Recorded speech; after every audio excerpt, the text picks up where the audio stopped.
Good morning, sir. Good morning, everyone. So to the 19 students who are already part of, no, 19, 18, because my other account is here. So the 18 students who are already part of this call, once again, good morning. The session now starts on discussing the lesson found on the fifth module for the second quarter, and the lesson is about sentence patterns or basic sentence patterns. Let us be reminded that when we talk of basic sentence patterns, the word basic should tell you that this is like the default structure of a sentence.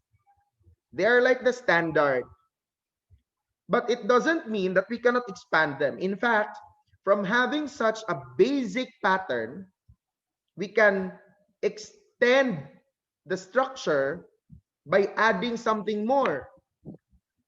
It's even possible that we'll combine sentence patterns together.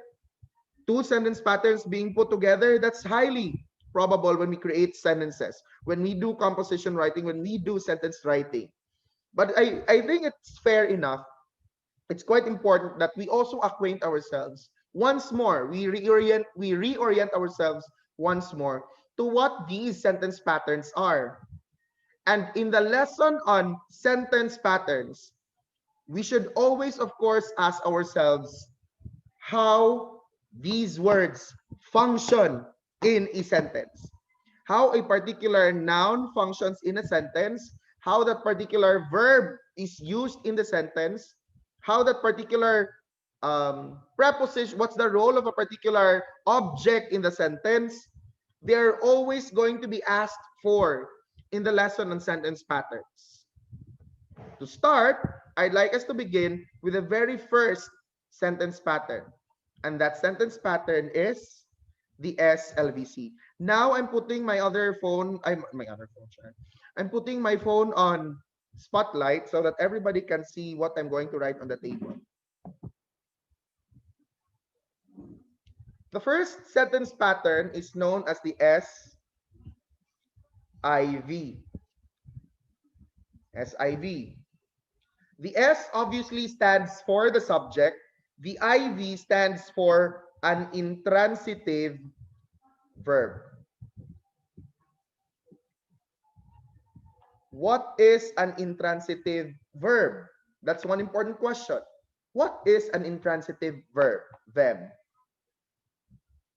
It requires no direct object, sir. Correct. An intransitive verb is a verb that does not, take note, does not require a direct object. The intransitive verb does not require any receiver of the action that it is trying to portray. It may create a very short sentence. It may even lead to the creation of a longer one. But if a receiver is not identified to be the object of that verb, or that there is no receiver of that verb, then the pattern remains to be an SIV. Perhaps previously the sentence pattern was just introduced to you as SV. That's how it was just probably introduced. When I crafted that module, I opted to really identify it as an IV, an intransitive verb. Because if I go with the SV sentence pattern, the letter V there might be misunderstood as the other kind of verb which falls in another sentence pattern. So here we have the SIV. Let's have an example. Though you have examples found in your module, please allow me to give in some examples, more examples, in order to, actually that's I think better because you'll have more examples by then. Let's have this sentence as an example.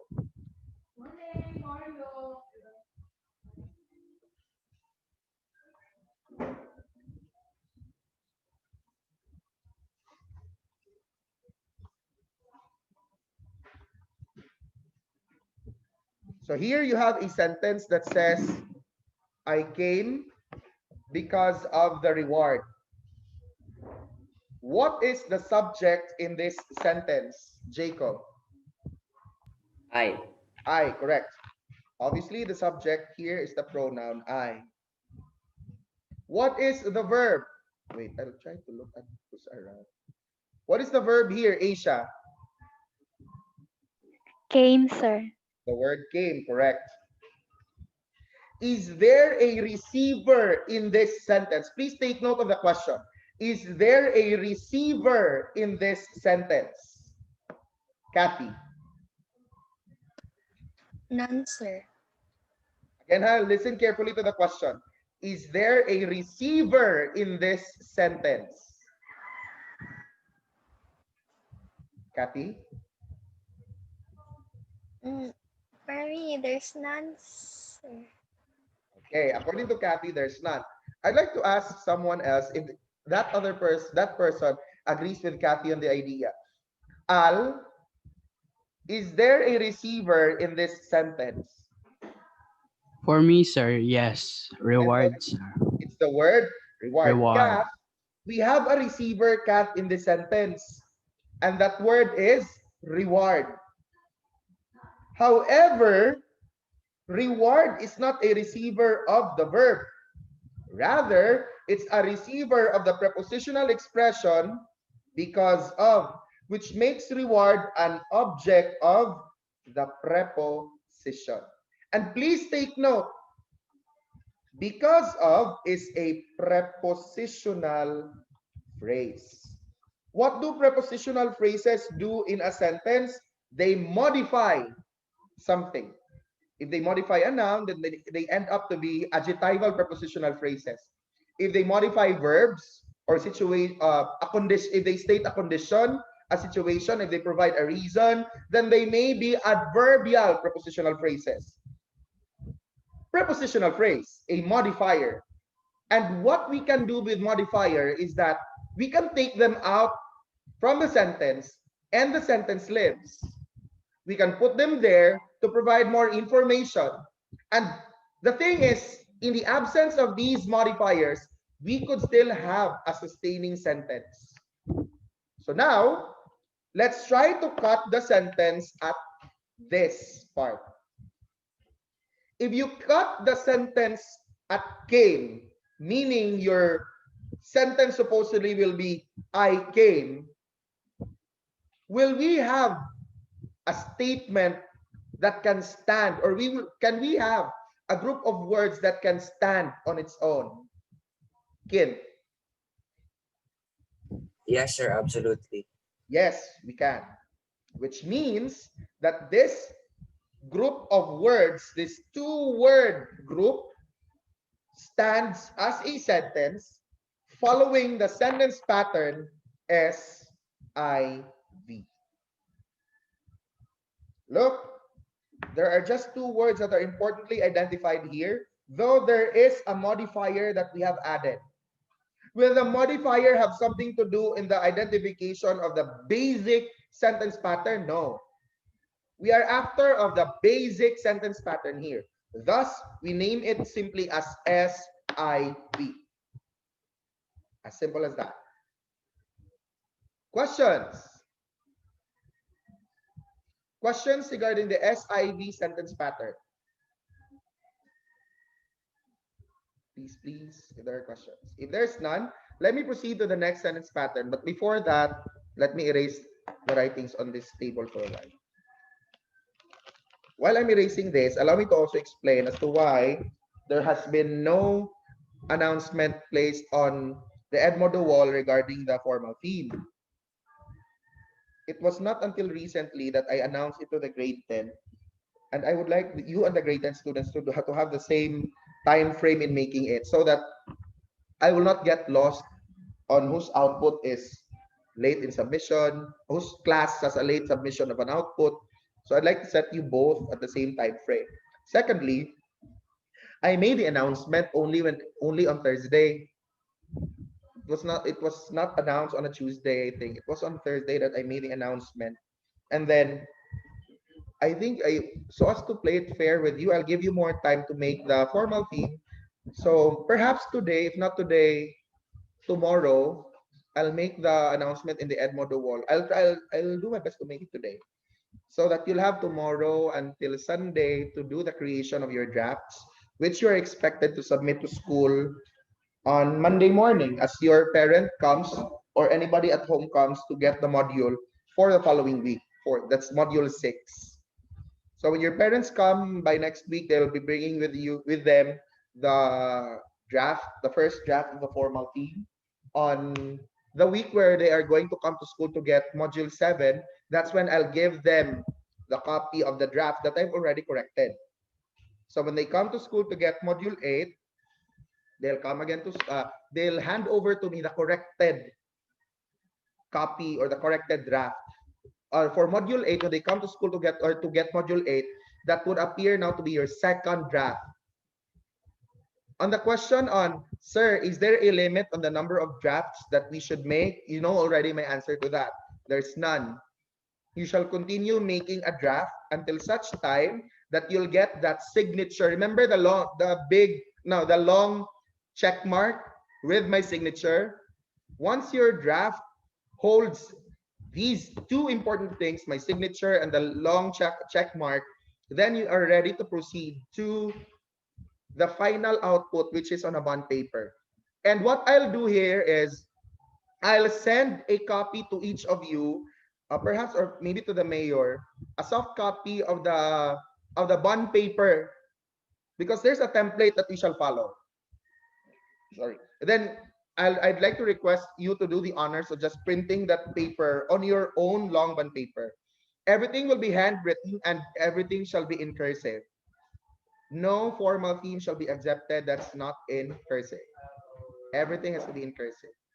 Besides, the concept of doing a formal theme is not unfamiliar to you. We've done this last year. How many formal themes did you do last year with me when I came in? Only two, no? Two? How many did you do, Ken?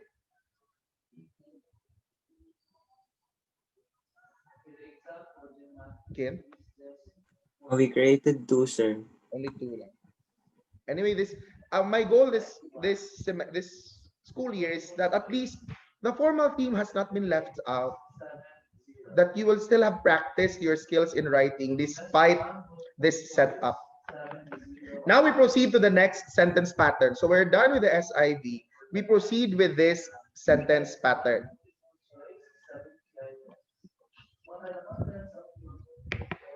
Is this how it was? Wait, let me look at the module because I forgot how it was named in the module.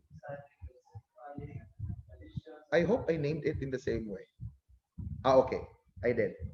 So here's the second sentence pattern, the SLVC, where again, obviously the S stands for the subject. The LV stands for the linking verb. Linking verb. See, if I only use V in the sentence pattern like SV, SVC, SVO, the letter V can be misinterpreted as some other type of verb. So I really by the way, this was also my orientation back when I was in high school. The lesson on sentence patterns was one of my most favorite lessons in English, especially when I reached third year high school. I don't know, but I feel like I've gotten so confident about this lesson that whatever the sentence is, I think hopefully I can really identify its correct sentence pattern. That's how I was taught by my English teacher. She taught me so well. She taught us. I don't know how my classmates perceived it, but she taught me so well on this lesson that I learned to love this lesson so much. And I'm using the terms that she had introduced to us, even if several grammar books would simply use it as would simply term them as SV, SVDO. I would always opt to use the terms that she introduced back when I was in high school. That left an impression and that made me understand sentence patterns more. Linking verbs. Let's not go to the complement yet. What's a linking verb? Oh wait, before that, what's a verb? I proceeded to. What's a verb? Harvey. Harvey might not be able to respond right away. Rafael Estardo, what's a verb? Action, sir.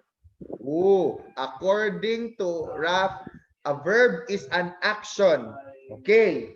Raf, your answer is just actually partially correct. Why? I can't blame you, Raf, if you think of this as an action. Of course, if you look at that word, that denotes an action. Like when you see this word, you could of course imagine someone doing this gesture of putting something inside the mouth and then eventually chewing it, digesting it. So that's the action that we can see from this word. Okay, this is really a verb. But what about this word? Tell me, Raf, what action can you see when you think of this word? Rafael, what action can you think of whenever you see this word?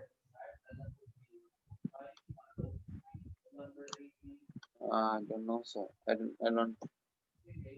I'd like to ask Ken. What action can you think of, Ken, when you see this word?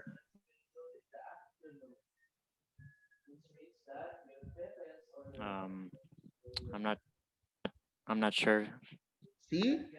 The answers of Ken and Rafael of not being sure of what action they can see from here is actually totally acceptable. That answer is really acceptable. Vem, what action can you see from this word, Vem? I also don't know, sir, because what I know, it's showing a state of being. Correct. As said by Raf earlier, a verb is something that is an action. That is partially correct. But verbs are not only limited to that. Because of words that are like this, together with this word are other words like this one. You even have their past forms. Let's not forget this one. We can't actually imagine an action that's going on. But are they verbs? Yes, they are. By all means, we can really call them as verbs. Thus, to what I said to the answer of Raf earlier, defining a verb as an action word is partially correct. Verbs are words that indicate actions and or states of being, as said by them. When you talk of linking verbs, these are the verbs that are the states of being verbs that we are referring to. Here, we have verbs like your be verbs. You also have your verbs of sense. Your verbs of sense do not necessarily show any form of motion, but they count as verbs. For example, you have the word appear. If you think of the word appear, can you see any motion or mobility in this action, in this verb? Like when something appears normal, can you imagine a particular action behind the word appear? I think that's going to be a challenge. Another word.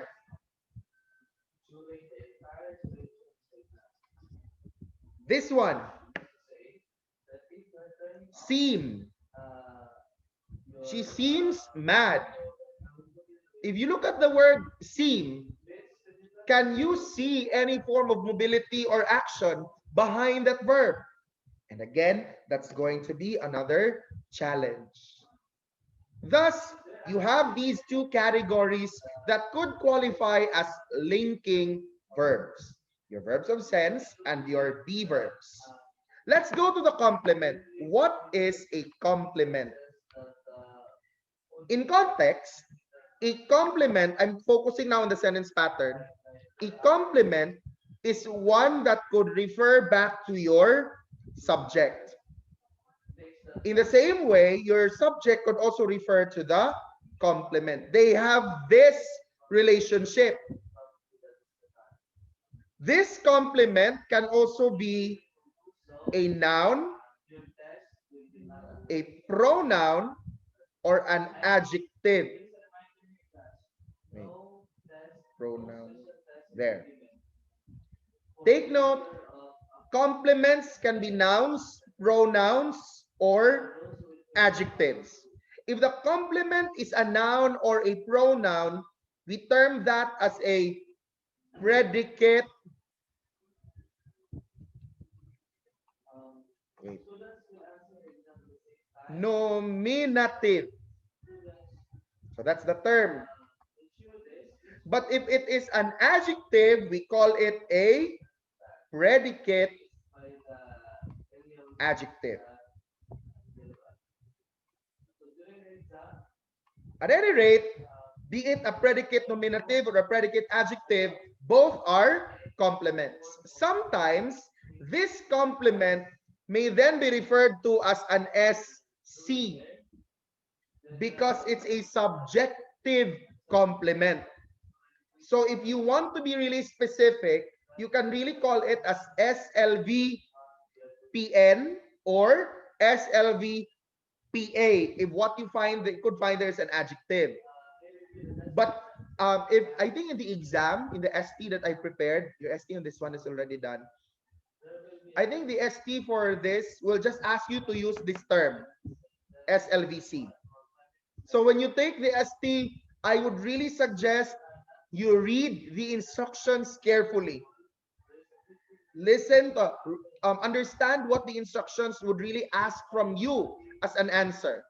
I'm presenting the ones in marked in green primarily for discussion purposes, so that you'd be told, so that you'd know that a complement may come out as a predicate nominative if it's a noun or a pronoun. It could also be a predicate adjective if it's an adjective. I'll give examples to really establish this referring back relationship between the subject and the complement. For a while, I'll erase the writings on the table.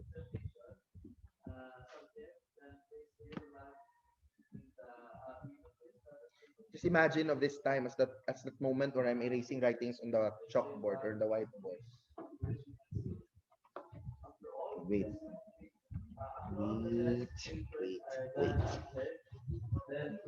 Okay. Wait. Let me write a sentence first.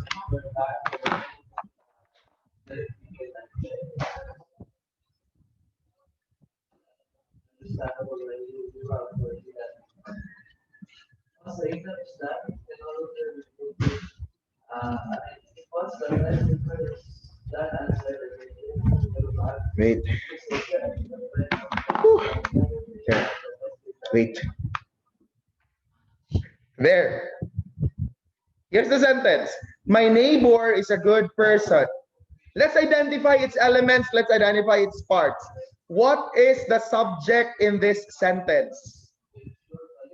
Oh, like that. Natalia.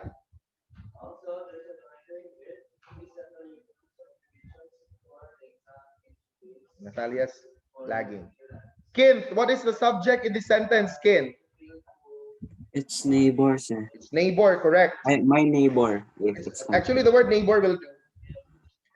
Well, this is also something that students give me. Whenever I ask for subjects or whatever, they try to include modifiers. You can, of course, I will not stop you from including modifiers. But I'm really more than satisfied with just the word neighbor because technically it's just a subject here. It's the word neighbor. What is the verb in this sentence, Vem? Is, sir. The word is, correct. Before we now identify the sentence pattern, there is one more word that I'd like us to examine. Because by knowing the function of that word in the sentence, we can then completely identify the pattern of this simple sentence. Let's look at this word, person. Before we determine its function, we ask ourselves first, can that neighbor be the person? Al. Yes, sir. The answer is yes. So we put this arrow now. Then Al, can this person be the neighbor that we are talking about in the sentence? Yes. Correct. Therefore, as the word neighbor refers to the person and as the word person refers back to the word neighbor, we shall call person a complement. And if we have a complement in the sentence, that means that our verb is a linking verb. Thus, the sentence pattern is SLVC. For the purpose of being specific, what kind of complement do we have? Is it a PN or a PA, Jacob? PA. PA? Eh. Oh, PN. PN? What is it, Jacob? Look at person, Jacob. To what part of speech does the word person belong? No. PN, sir. It's a PN, correct. To be specific, we have an SLVPN in this statement. But then again, if the instructions would allow you to just use SLVC, or if the instructions require that you just use SLVC, then stick to SLVC. The purpose of PN here is to really specify the kind of complement that we have. Sir, can we use SLVSC? You can if the instructions would tell you to use it. But then again, when you take the ST, carefully read the instructions. Follow the instructions. This is in the case of a predicate nominative. Let's try to have something else. What about a sentence which, I'll use a different color. A sentence which is going to have a predicate adjective.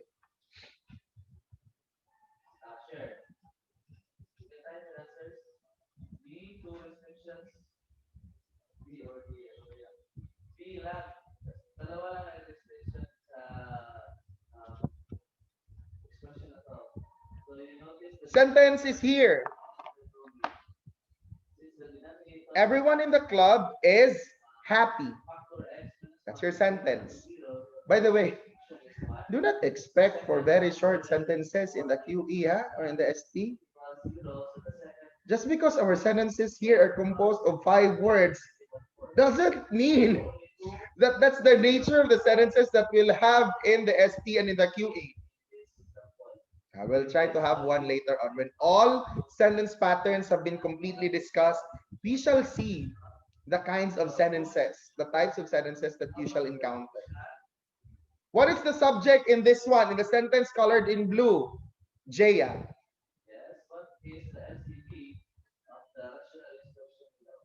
No response. Kathy. Everyone, sir. There, we have everyone. What is the verb? Kath. It's the word is, correct. And then we have this word after the verb, the word happy.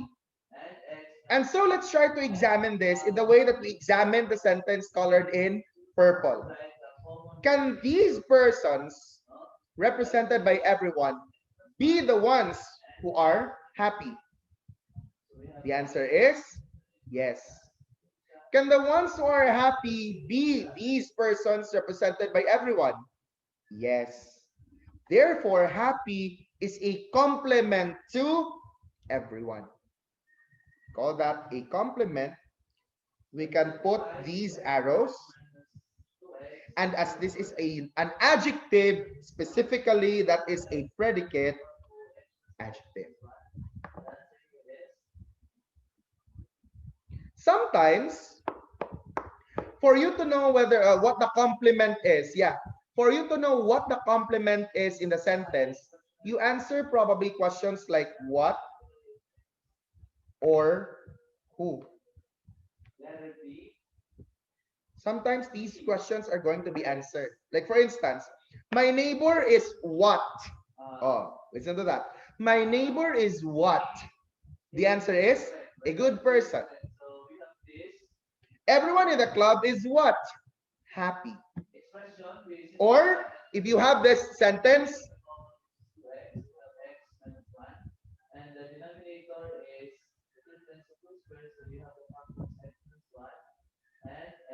this one, oh?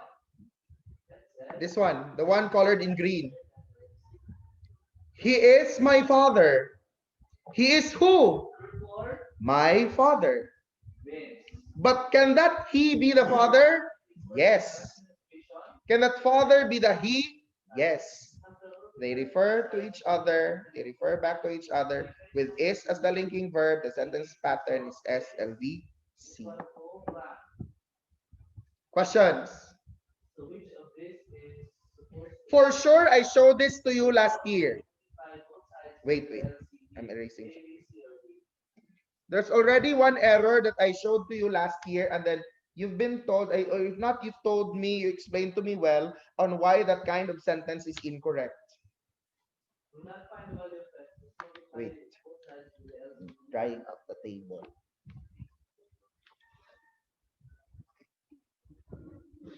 Wait, ha. Analyzing the situation as well.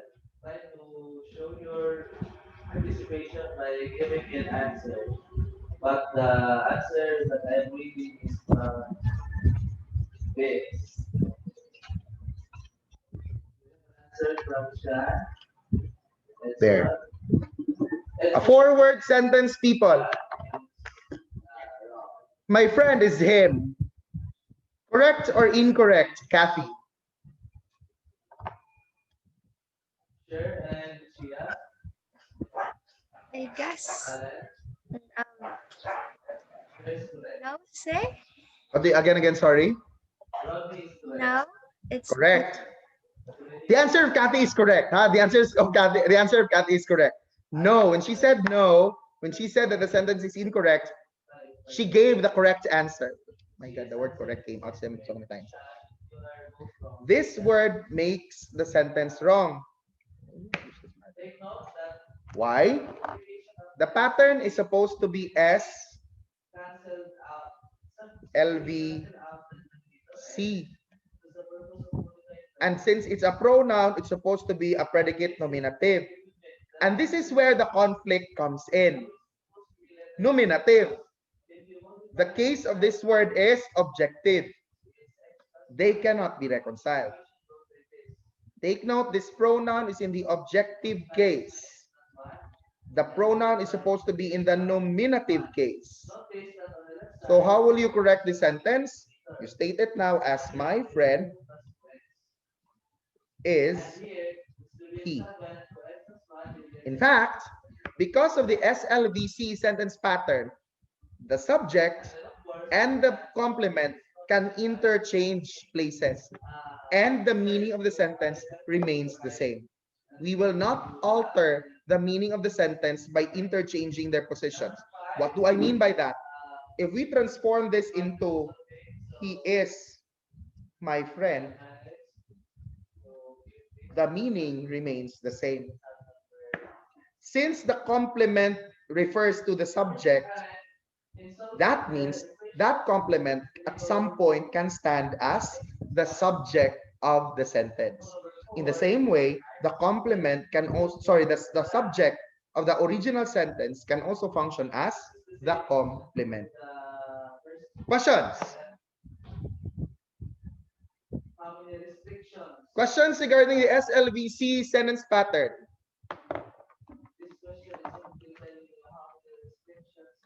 There's none? Okay, thank God. So that we can hopefully finish all sentence patterns today. The third sentence pattern involves another type of verb. So again, let me bring back my point. If I only use the word, if the word that I used is only V, or the letter that I use is only V to represent the verb there can just be misinterpreted as this type of verb. Especially that there are three basic sentence patterns that use this kind of verb. Now I'm referring to this sentence pattern, the STVDO, which in some references has just been identified as the SVO. What is a transitive verb? Earlier, Vem, I think it was you, Vem, no, who defined the intransitive verb. Vem defined an intransitive verb as a verb that requires no direct object or does not require a direct object.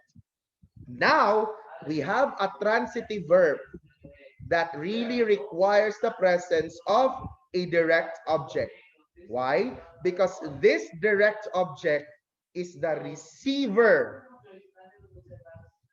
This is the receiver of the action. Or perhaps not of the action. That is why we just call it the verb. Why? The word has. The verb has, that helping verb has, does not really show any action at all. But can it function as a direct object? Yes. That is why I'm using this to represent all of the verbs that require a receiver.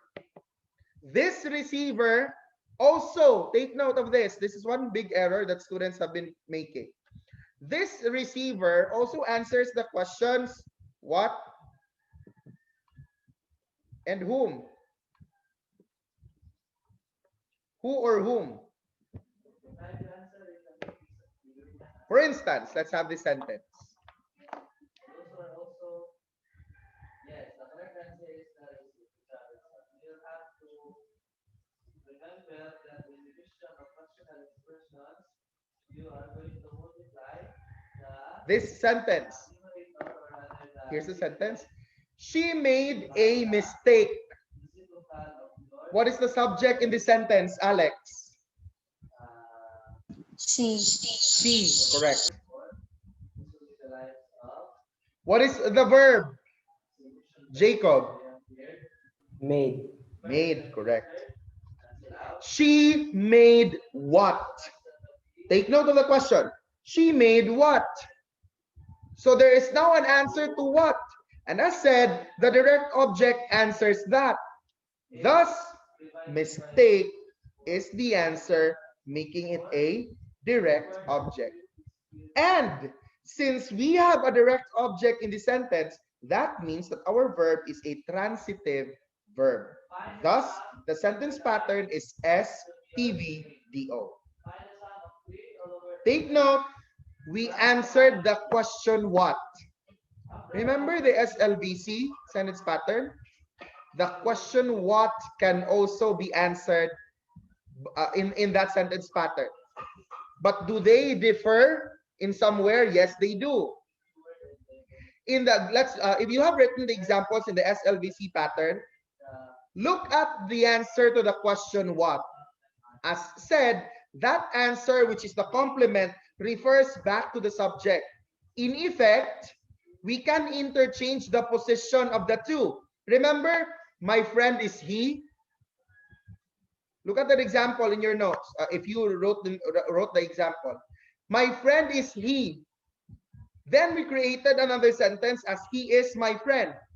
We interchange the positions of the subject and the complement because we can do that is in an SLVC sentence or sentence pattern. In an STVDO pattern, we cannot interchange. We can never interchange the position between the DO and the subject. By the way, the DO here is it's so unfair for me. This is a direct object. It's so not right. Why did I? This is a direct object. We cannot interchange the positions of the two. We cannot create a sentence that says a mistake made she, because that's going to be grammatically unacceptable. That sounded like the language of Yoda in Star Wars. To those who have been a fan of the franchise, if you listen to the structure of sentences of Yoda, that old gremlin Jedi, that's the kind of structure that he uses. But let's leave that for movies. We are following the rules of grammar here. Therefore, your structure, which is a mistake made she, can never be grammatically acceptable. Though the answer to the question what is available. Why can we not interchange their positions? Simply because she cannot be this one, nor can that mistake be this person. You look at the sentence. Don't tell me we'll follow the interpretation that we did for the SLVC. Can the she be the mistake? Can that mistake be the she? We cannot interpret this sentence in that manner. We only use that approach for the SLVC sentence pattern. Let's have another example. Wait. Questions, people, if there's any.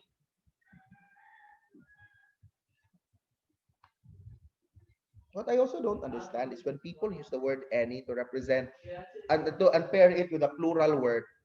For sure, you've heard people say, any questions? I don't understand that. Any is singular. So why will you pair it with a head word that is plural? Unless it's any of the persons. Right? So much grammar issues today. Let's have another example. I think Edson and Rod are correct. No, I'm confused because the numerator is inverted parakas. If you are going to factor out the numerator, you first need to factor the negative side so that your numerator will become x squared minus 16 over x minus 4. Notice now that there is Here's your sentence. from the variable x. Mother called my brother last night. What is the subject in this sentence? Asia. Mother, sir. Mother, correct. What is the verb? Alex. Called. Called, correct. Mother called whom? What's the answer? Al. Brother. Brother, correct. As this answered the question whom, we shall call this your direct object. And since we have a direct object, that follows that our verb is a transitive verb. Thus, the sentence pattern is S, T, V, D, O. Sir, what is the role of the other words in that sentence? Like what I said, we can put in modifiers. Last night is an adverb. It's an adverb of time. Adverbs are modifiers. If we try to remove the words last night or the expression last night, and so we'll be left with my mother called my brother, we can have a sentence that stands in that manner. Still, the pattern is STVDO. It answered the question who or whom. Can that mother be the brother? Obviously, no. Can that brother be the mother? Obviously, no. Thus, it's not an SLVC sentence pattern. It rather falls under STVDO. Questions? Please ask. I beg you. Ask. This has always been the impression that I've been getting, even in the regular classroom setup. Whenever I present the discussion on sentence patterns, questions will not be asked. But when it comes to FTs, or much so in the ST, that's where the scores would really make me question how the discussion went. Because no question gets to be asked. Whosoever the teacher is can safely assume that hopefully everything was understood. But when it comes to the ST, that would only surprise me. Let's have this sentence. Before we proceed to the two other sentence patterns, before we go to the two other sentence patterns, I'll give you this sentence. Then you tell me the sentence pattern. Your choices would only be SIV, SLVC, and STVDO. You forget the two other sentence patterns for now. Wait.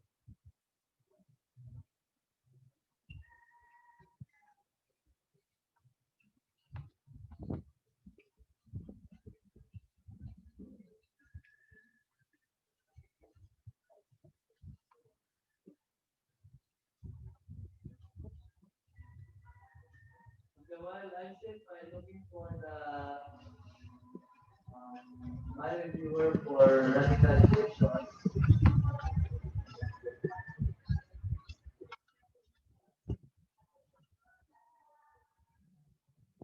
work on virtual and virtually.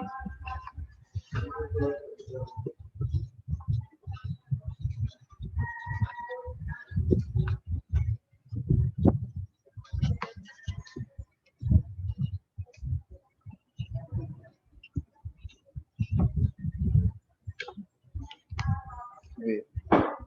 The sentence is, don't worry, it's not long. I just wanted to create a satisfying sentence.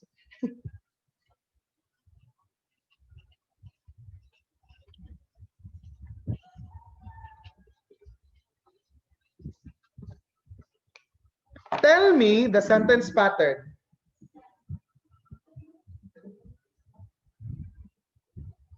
Wait, that's the sentence. Because of trauma, we decided to take some time for a vacation in order to relieve ourselves from pressure and stress.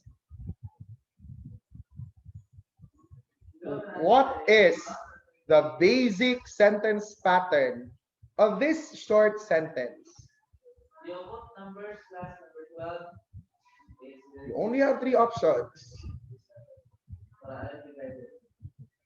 Anyone who would like to answer? You can type it in the chat box, or you can do the raising of the hand thing. Imagine now you only have 3 choices. Kim has already placed an answer. We'll see if no one else places an answer, then we shall go and discuss for Kim to know whether his answer is correct or not. Rocky and Edson are correct in Why did I create a sentence of this length? Because I'm trying to tell you that no matter the length of the sentence, if you're capable of identifying its parts, then you could really determine the basic sentence pattern where that sentence belongs. It's not the length that you should worry yourselves with. Always look, I mean, you should not even worry yourselves regarding the length of the sentence. Always look into what important elements you're supposed to determine or evaluate in terms of their function in the sentence. Only Kim has given an answer. Will no one else give an answer? all the others, your answers. No one has typed in an answer. So Kim will discuss your answer, whether the answer is correct or not. By the way, if you thought that the sentence pattern is STVDO, then your answer is correct. Why? So let's identify. What is the subject of the sentence? Kathy. We, sir. It's we, correct. Sir, is it not trauma? For sure it's not. I tell you, it's never trauma. Just because the word trauma is the first noun in the sentence doesn't mean that it's the subject. This is a mere prepositional phrase. This object of the preposition trauma is not capable of functioning as a subject in the context of this sentence. As said by Kathy, the subject is we. What is the verb? Al. Decided. Decided, correct. The verb is decided. We decided what? When? To take some time, sir. Them has given us this. What kind of a group? What kind of group is this one? This is a group of words.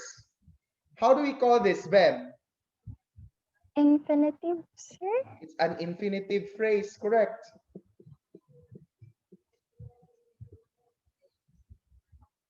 Which functions as, take note, it answered the question what? Therefore, it functions as the direct object. And then again, if you have a direct object, that means that your verb is a transitive verb. The sentence, it's not D-O-S-T-V, it's S-T-V-D-O. Sir, what is the role of the other words there, sir? For a vacation is a prepositional phrase in order to relieve ourselves from stress and from pressure and stress. That's another prepositional phrase. And like what I've said, what can we do with prepositional phrases? We can take them out. This one is another prepositional phrase. We can take that out, which means that if you want to take out the base sentence pattern, you will have the ones enclosed in blue. We can have an original sentence that is, we decided to take some time. Okay, 2 minutes. And then from that, you provide modifiers. What kind of time are we talking about? A time for a vacation. Adjectival prepositional phrase. What is that vacation for? In order to relieve ourselves from pressure and stress. An adverbial prepositional phrase. Why did they decide to take some time? Because of trauma. Another adverbial prepositional phrase. Modifiers by function. But look at the base pattern. Again, it's not the length, or do not find the length to be an issue when identifying the sentence pattern. Always go for what the right words or key terms are to be evaluated in terms of their function inside that sentence. I'll try to put in another sentence. Wait.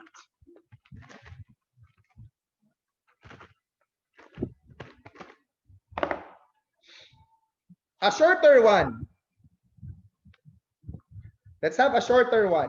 That one is not short. So let's have a shorter sentence. My God. Wait.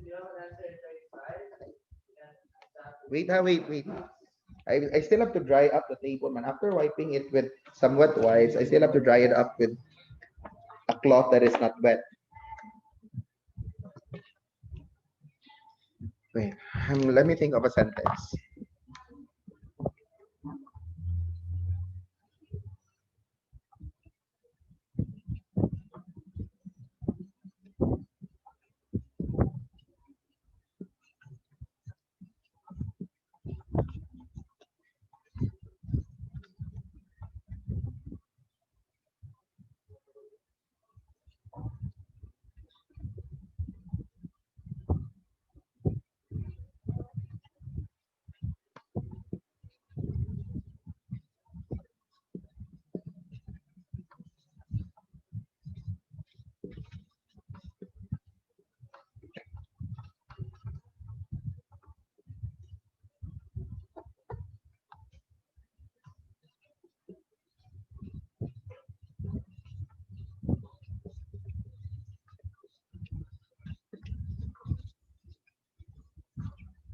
Wait, don't worry, the sentence is not long.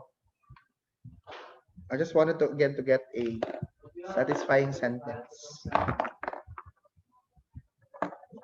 Markers are rolling. Okay, here's the sentence. Why we call this a mystery has created a big impact in the hearts of our viewers since the start of our broadcast. Again, the sentence is, why we call this a mystery has created a big impact in the hearts of our viewers since the start of our broadcast. What is the sentence pattern? So that's a sentence. I really appreciate those who are trying to write down sentences that I'm also showing. Sentence pattern. Anyone who would like to guess? Oh no, let's not use the word guess. Guessing implies as though you're not using some good background to arrive at an answer. Infer. Anyone who would try to infer? Kim is the first one to give me an answer. Anybody else who would like to infer? Infer. Let's not infer anymore. You can surely identify the sentence pattern. Vem, what's your answer, Vem? You don't have to really say it, Vem. You can just type it in if you're not sure. It's all right if you... Kim has been typing in his answers.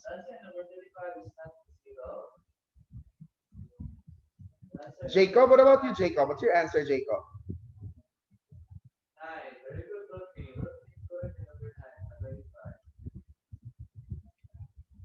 By the way, this could probably be an SIV. An SIV can have this length. How about number 36? Oh, there's the answer of them. That's also the answer of Jacob. Okay, I'm not seeing the answer of Jacob, as well as Al. I don't know what the others are doing. If you're waiting for the answer just to be given out, it's fine. But if you want to also guess, that would probably help. No, not the word guess. If you want to also give an answer, that really help. What is the sentence pattern behind this short sentence? Let's examine its parts. What is the subject in this sentence, Jacob? Sir? What is the subject of this sentence?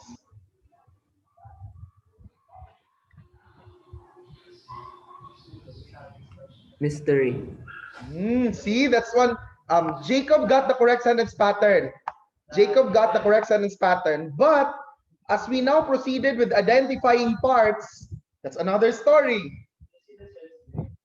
Mystery is not the subject in this sentence. Kathy, what's the subject in this sentence? Why we call this a mystery? Correct. This is our subject. Sir, that's very long. Yes, because this is what we call a noun clause.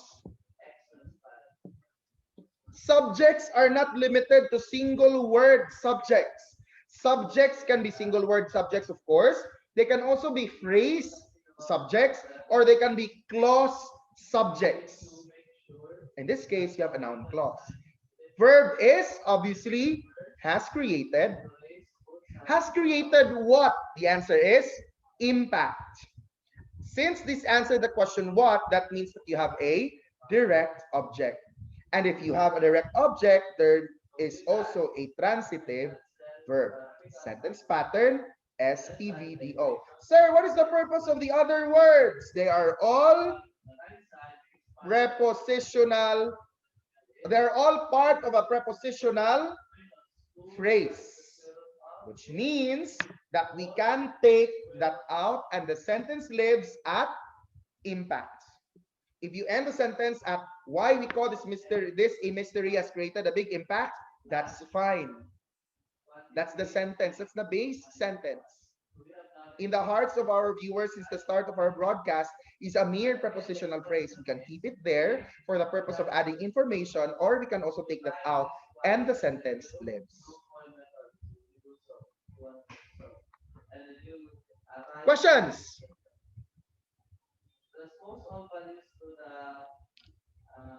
Questions, people, questions. It's already time though, it's 8:33.